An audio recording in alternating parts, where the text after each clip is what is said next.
না, দেহটার খুব শীঘ্রই সদ্গতি হয়ে যাবে বলেই মনে হচ্ছে। লোকজন অল্প হলে কি হবে, যে কয়েকজন শ্মশানযাত্রী এসেছেন তারা প্রত্যেকেই কাজে খুব তড়িৎকর্মা। হাতে তরল পানীয়ের বোতল ধরে রেখে পিছন দিকে ফিরে আমি এতক্ষণ পর্যন্ত একটা মৃতদেহকে খুব মনোযোগ সহকারে পর্যবেক্ষণ করছিলাম। আসলে আজকে যেই মানুষটিকে শ্মশানে নিয়ে এলাম তাকে আমি চিনিও না, কোনোদিন দেখেছি বলেও তো মনে পড়ে না। তবে রাস্তায় একজন লোক খুব অনুনয় করে বললেন মৃতদেহ বয়ে নিয়ে যাওয়ার জন্য 4 জনকে পাওয়া যায়নি। এদিকে আকাশের অবস্থা ভালো নয়, যে কোনো সময় বৃষ্টি নেমে এলে আর সদ্গতি হবে না, তাই মরাটা যাতে বাসি না হয় তার জন্য লোক খুঁজতে বেরিয়েছেন। লোকটির কথা শুনে কেমন যেন মায়া হলো, তাই আমিও আর আগে পরে কিছু না ভেবেই ওদের সাথে যোগ দিয়ে দিলাম। কি মশাই, হাতে বোতল ধরে বসে রয়েছেন কেন? নেশা করবেন না? ও মাগো, এ কেমন বিকট গলা! উফ, আর একটু হলেই হার্ট অ্যাটাকে আমি নিজেই মরে যেতাম।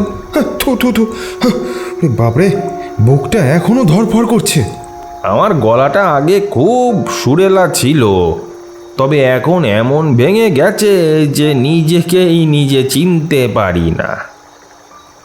আপনি কে, আর কখন এমন চুপি চুপি আমার পাশে এসে বসলেন? আমি তো কিছুই টের পাইনি। আপনি তো পেছন ফিরে কাকে যেন দেখছিলেন। আপনার এখানে কি চাই? নেশা করতে চাইলে এটা নিতে পারেন, আমি এসব খাই না। আমার তো শুধুমাত্র একটা বন্ধু চাই। শ্মশানে এসেছেন বন্ধু খুঁজতে? ভারী মজার মানুষ তো আপনি। আগে হ্যাঁ, বেঁচে থাকতেও সবাই আমাকে নিয়ে মজাই করতো। বুঝলাম লোকটা আগে থেকেই একেবারে আকণ্ঠ মদ খেয়ে ভুলভাল বকছে, তাই ওখান থেকে ওঠার চেষ্টা করলাম। আমাকে মাতাল ভাববেন না, আমি কিন্তু যা বলছি সব সজ্ঞানেই বলছি। আপনি কি অন্তর্যামী নাকি? এত রাতের বেলা শ্মশানে এসেছেন যখন, স্নান না করে নিশ্চয়ই বাড়িতে ফিরতে পারবেন না। হ্যাঁ, তা তো ঠিক। এক কাজ করুন, আপনি আমার সাথে আসুন। কোথায় যাব? এখানে একটা বড় চৌবাচ্চা আছে, ওখানে তেল মেখে স্নান সেরে ফেলুন। লোকটার কথা মানতে একদমই ইচ্ছে করছিল না, কিন্তু তারপরেও কেমন যেন কাঠের পুতুলের মতন ওনাকে অনুসরণ করে চললাম। আরো কত দূর যেতে হবে? এই তো এইখানে, এই যে এই এসেই গেছি। নিন, এবার তেলটা মেখে ফেলুন। লোকটা আমার দিকে কেমন একটা অদ্ভুত দৃষ্টিতে তাকিয়ে রইল। ওনার আবছা লাল চোখ দুটো যেন কোটর থেকে ঠিকরে বেরিয়ে আসতে চাইছিল। মুখ একেবারে হা হয়ে এলো এবং ভিতরে সমস্ত নোংরা ও আঁকাবাঁকা দাঁতগুলো দৃশ্যমান হয়ে উঠল। তা আপনি এরকম ড্যাব ড্যাব করে চেয়ে আছেন কেন? আপনার শরীরের মাংসপেশিগুলো খুব মজবুত। কেউ যদি এক কামড়ে মাংস ছিঁড়ে আনতে চায় তবে অনেক বেগ পেতে হবে। ওই সময় ওনার কথাগুলো এত বেশি ভয়ানক শোনাচ্ছিল যে বলার মতন নয়। আপনি স্নান করতে শুরু করুন, আমি চলে যাচ্ছি। লোকটা চলে যেতেই গায়ে জল ঢালতে যাব, হঠাৎ মগের মধ্যে একটা জবা ফুল দেখে একটু ভয় হতেই স্নান থামিয়ে চলে এলাম। কি এখন আরাম লাগছে তো? এ আপনার ব্যাপার কি বলুন তো? এভাবে তখন থেকে আমার পিছু নিয়েছেন কেন? ওই চিতার কাছে চলুন, তবে বুঝতে পারবেন। লোকটা কথা শেষ করেই ছুটে ওই জ্বলন্ত চিতার কাছে গেল। আমিও পেছন থেকে ওনাকে থামানোর চেষ্টা করে ওনার পেছনে ছুটে গেলাম। দাঁড়ান! আরে এইভাবে ছুটবেন না, আরে যে কোনো সময় একটা বিপদ ঘটতে পারে। আরে দাঁড়ান! এই যে, এবার আমার মুখের দিকে ভালো করে তাকিয়ে দেখুন। আমি ওই চিতার আগুনে এতক্ষণ পর লোকটার মুখশ্রী সম্পূর্ণরূপে দেখতে পেলাম। আমি যদি খুব ভুল না হই, তবে আপনি তো আমাকে রাস্তার মাঝখানে জোর করে ধরে ওই শবদেহ বয়ে আনার জন্য বায়না করছিলেন, কি ঠিক বলেছি তো? হ্যাঁ, আর এবার তার উপহার স্বরূপ আপনাকে আমি মুক্তি দেব।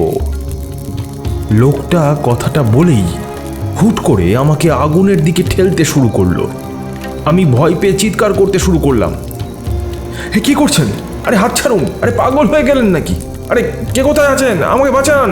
এই এই, এই আপনাকে যেতেই হবে, আমার সঙ্গে আসুন, আসুন বলছি। ঠিক সেই সময় ওই চিতা থেকে দুম দুম করে বোমা ফাটার মতন একটা বিশাল আওয়াজ, চারিদিকের বাতাসে একটা উৎকট গন্ধ ছড়িয়ে যেতে শুরু করলো। সেই গন্ধ এতটাই বিকট যে ওই গন্ধের জন্য আমার বমি উঠে আসছিল। পেটটা পুরো ছাই হয়ে গেল, তাই এমন আওয়াজ হচ্ছে। লোকটাকে একটা জোরে ধাক্কা দিয়ে আমি ওখান থেকে ছুট দিলাম, তবে ভয়ের চোটে সামান্য একটু এগিয়ে এসেই হোঁচট খেয়ে মুখ থুবড়ে পড়লাম। এভাবে পালিয়ে লাভ নেই, আমি বাতাসে মিশে গেছি, আর আমার কাছ থেকে পালানো সম্ভব নয়। দেখুন দেখুন, হ্যাঁ, আমি জানি না আপনি কে, তবে দয়া করে আমার পিছু ছেড়ে দিন। আমি হীরালাল, আমাকে যখন কাঁধে করে বয়ে আনছিলেন সেই তখন থেকে আপনার প্রতি আমার লোভ জন্মেছে। আপনাকে আমি খাবো, আপনাকে মেরে আমি কাঁচ কাঁচ করে চিবিয়ে মাংস খাবো। মরার পর জীবনে প্রথমবারের মতো কাঁচা মাংস খাবো। আপনি মানুষ হয়ে আরেকজন মানুষের মাংস খেতে চাইছেন? আপনি আদৌ বুঝতে পারছেন কি বলে চলেছেন? হ্যাঁ, মানুষের মাংসে যে বড় বেশি স্বাদ।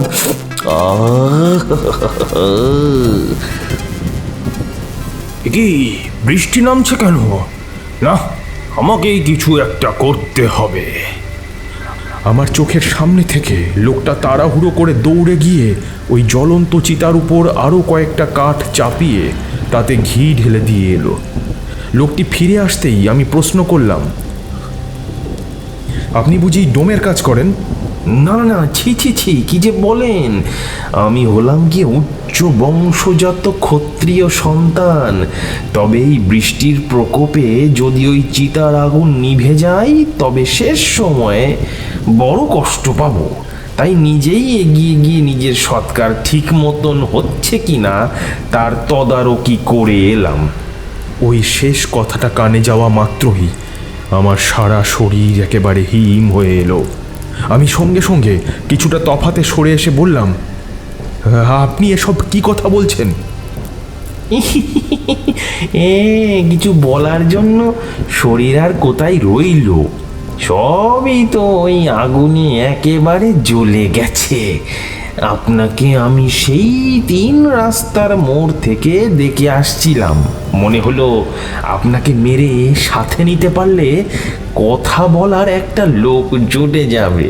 তাছাড়া আমাকে বয়ে আনার জন্য লোক পাওয়া যাচ্ছিল না। তাই বলেই তো আমি নিজেই নিজের সব বয়ে আনার জন্য লোক খুঁজতে বেরিয়েছিলাম।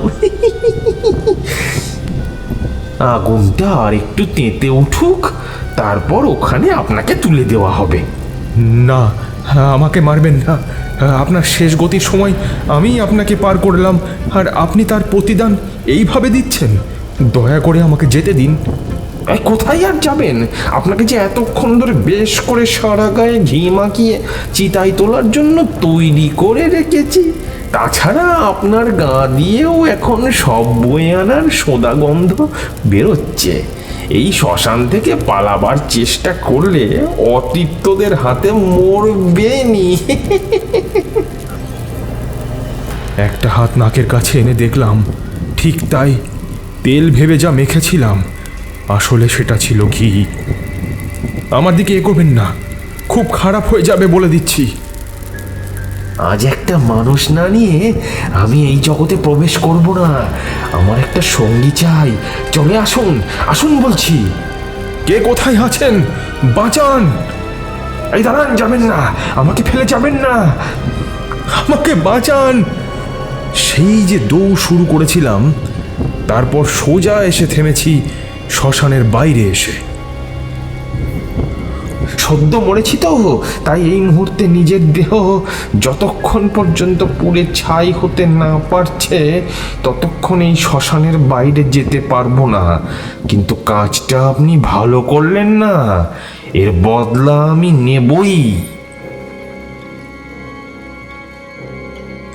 আমি সেই যাত্রায় অতি কষ্টে বেঁচে ফিরে পরের দিন সকালে গিয়েই মা কালীর মন্দিরে পুজো দিয়ে নিজের বিপদ ভঞ্জন করেছিলাম। তবে এখনও সেই রাতের কথা মনে পড়লেই বুকটা যেন কেঁপে ওঠে।